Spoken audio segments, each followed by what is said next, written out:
Welcome to my scientifically informed insider look at mental health topics. If you find this video to be interesting or helpful, please like it and subscribe to my channel. Hello, this is Dr. Grande. Today's question asks, if somebody's in a romantic relationship with a narcissist that ends, why does that person still love the narcissist? We see this happens quite a bit. So here I'm really talking about a romantic relationship that terminated, like a permanent separation or a divorce, but could also be like a dating relationship that ended. And I think some of these could also apply even if somebody's still with the narcissist, right? So like, why does somebody love a narcissist? But again, these are mostly designed around why does somebody still love the narcissist even though they're not with them anymore. So here I'll be covering 5 reasons that you still love the narcissist. So with a narcissistic romantic relationship comes a certain degree of manipulation, less than kind treatment, a fair amount of stress, and sometimes feelings of depression and anxiety. There can be a lot of other problems associated with these relationships as well. So at the very least, they are an unpleasant experience, and at the worst, unimaginably horrible. And even with all this, when the relationship is over, a lot of people find themselves missing the narcissist, but also still loving the narcissist. And considering all the bad things that happened during the course of the relationship, it's understandable that this feeling of love or missing somebody can come as a surprise to someone. So before I get into this list of 5 reasons, it is important to note here that what somebody feels may not be love at all. For this video, of course, I'm operating under the assumption that the feelings really are love. But a lot of things can imitate love. So if someone's missing a narcissist or feels like they love a narcissist, it makes sense to give that some time and kind of see if that's really still a feeling of love or something else. But either way, again, I'm assuming that this is a situation where there was love, so I'll start with reason number 1 here. Reason number 1 is that it's how human beings are wired. So people fall in love, and they can have a love that lasts the rest of their lives. Even if you don't like somebody, you may still love them. And that could be painful and hard to comprehend. Another piece here is that people sometimes seem better from a distance, right? So again, I think this is the way people are wired. We tend to miss people when we're away from them.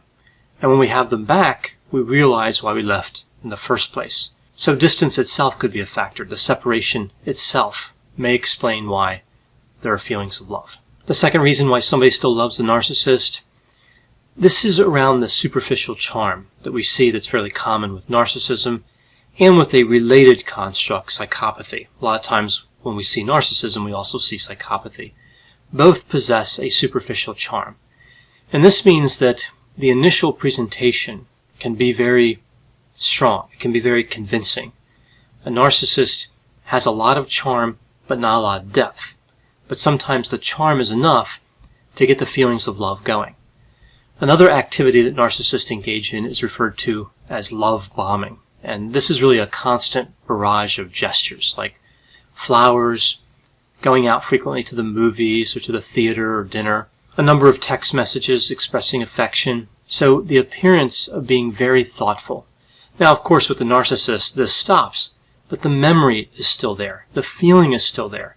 So sometimes when you look at superficial charm, you see the real power is that it is, in fact, charming. The fact that it's superficial or temporary may not really matter because the effect that the charm was supposed to get already occurred. So you already fell in love with the narcissist, and then, of course, that charm ends. Related to this, we also see grand gestures. This is fairly common with narcissism, and this is when somebody does something really noticeable, right? Like buying a really expensive ring, proclaiming their love in front of a large group of people. So sometimes people will describe this grand gesture component as being swept off their feet, right? Somebody's sweeping me off my feet. So this can also be, like the superficial charm, quite powerful. So we could also look here at this social dominance and confidence that we see with narcissism. It could be related here in terms of it's very appealing. The superficial charm is appealing, and when somebody's really confident and dominant in social situations, that can be appealing as well, even though that's a characteristic that lasts a long time. Again, the charm ends, those characteristics would not end. This brings me to the third reason, and this is that the traits of the narcissist can make you feel loved even if those traits are considered destructive. Sometimes the way the traits are interpreted or expressed can make somebody feel cared for or loved. So we can look at several of these traits and see that idea expressed, right? The fantasies of success and power also include fantasies of the ideal love. So if you are that ideal love, if you are the perfect love, you're really, in a sense, sharing in the narcissistic fantasy, at least potentially. And that's very attractive. That's a very powerful feeling. We could look at the jealousy that the narcissist has. The jealousy could be interpreted as making you feel very wanted. The narcissist devalues rivals, right? And this is, again, tied to the jealousy. So they point out the flaws of your previous romantic partners. And again, even though this is kind of negative and really unnecessary, it can be interpreted as an abundance of caring. They love you so much, they're willing to criticize and take time to devalue these other people. Then we could look at this feeling of being special and unique. So this is a characteristic the narcissist could have. What happens here is they can project this belief onto you, right? They intensely believe that they are special, that there's no one else in the world like them. So to the extent that they believe that, and to the extent they have a strong ability to project, you can come to feel that the same way. You'll feel special. You'll feel unique. And in a moment, again, kind of share in the narcissistic trait. Not to the degree where you really have the trait, but again, just a moment where you can experience it.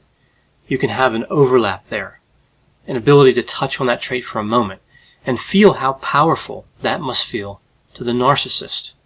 So it kind of explains, in some sense, why narcissism has a self-maintaining characteristic to it. The narcissist can feel really good by having narcissistic traits. And again, you get a little part of that sometimes. And that's why you may still love the narcissist. Another item related to the same reason is the narcissistic tendency to criticize. These criticisms could be interpreted as paying a lot of attention to you. So a willingness to invest time and energy in your well-being. Even though that seems kind of strange, like they're criticizing you, but somehow, again, this makes it look like they really care about you. I think what happens really is that sometimes it doesn't matter what somebody is saying, whether it's positive or negative.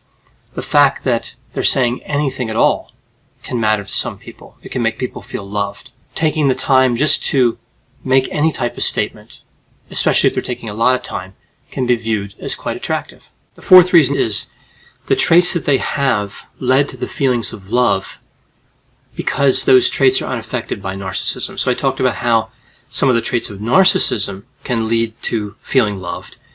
Well, some other traits that they have can also lead to feelings of love. Again, even if they're not tied in with that narcissistic component. For example, some narcissists have an incredible sense of humor, seemingly detached from many of the undesirable characteristics of narcissism.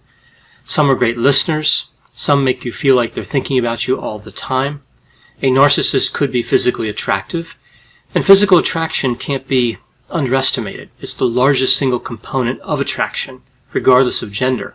Now, around this, there's this theory that narcissists are actually more attractive. So it's not just that a narcissist could happen to be physically attractive, but there's a tendency to be more physically attractive.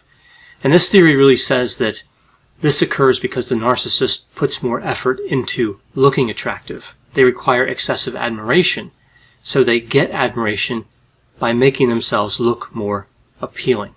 So the fifth reason you still love the narcissist, this is the last reason in this list, is they remind you of an important narcissist in your life, right? This is actually a fairly common occurrence. In counseling, we call this transference. So for example, if there's a female client and they have a female counselor, and that counselor is close in age to the client, that client may start to treat that female counselor like a sister, even though they don't realize they're doing that. Again, this is called transference. Now, countertransference is when the counselor does this to the client. And typically this is considered destructive. It's not good for the counseling relationship. In the same sense, this transference, the reason you still love the narcissist, is not necessarily positive either. So the narcissist that you're in love with may remind you of a parent, grandparent, a brother, or a sister who perhaps was also narcissistic. So essentially that narcissistic relationship formed and it left an impression on you, and then the narcissist reminds you of that. So you're in love with them as well. And it's hard to separate from that. It's hard to push them away. Again, even though they're not with you physically, the love is still there. In the same manner that you likely still love that other figure, the parent, the grandparent, whoever it was. So that's a very powerful way that attachment can form. An attachment of love, or a feeling like love. Sometimes, of course, it's really just dependency. But again, for this list, I'm talking about the feeling of love. So with all this in mind, the love that somebody has for a narcissist can seem very strong, and the love that the narcissist has for you can seem very strong and seem very real. And that's because often it is. The problem here is that it's a projection of the love they have for themselves. At least in some cases it is. Nothing can make the narcissist not love themselves. That's a powerful, consuming, and unconditional type of love. And again, because they have that love for themselves, it's so strong, and that can be projected, they seem to love you a lot as well. Again, extremely powerful. So another thing to consider here is just because somebody is a narcissist, that doesn't mean they can't genuinely love somebody. It just means that the person is likely to come second to the narcissist, right? You'll never be number one with a narcissist because that slot's already taken. Love and manipulation can also occur at the same time, right? This is something I think a lot of people don't think of. Just because somebody's destructive and manipulative doesn't mean they can't also love. So sometimes what we see is the reason that somebody leaves a relationship with a narcissist isn't because the narcissist failed to love. It's because of all the manipulation, the harm, the toxicity, and the destruction. Sometimes the bad outweighs the good. Now, I know whenever I talk about narcissism and love and topics like this, there'll be a variety of opinions, people who agree with me and disagree with me, and have other thoughts from their experience, other examples from their own experience with narcissists. Please put those opinions and thoughts in the comment section. They always generate a really interesting dialogue. As always, I hope you found this list of 5 reasons you stay with the narcissist to be interesting. Thanks for watching.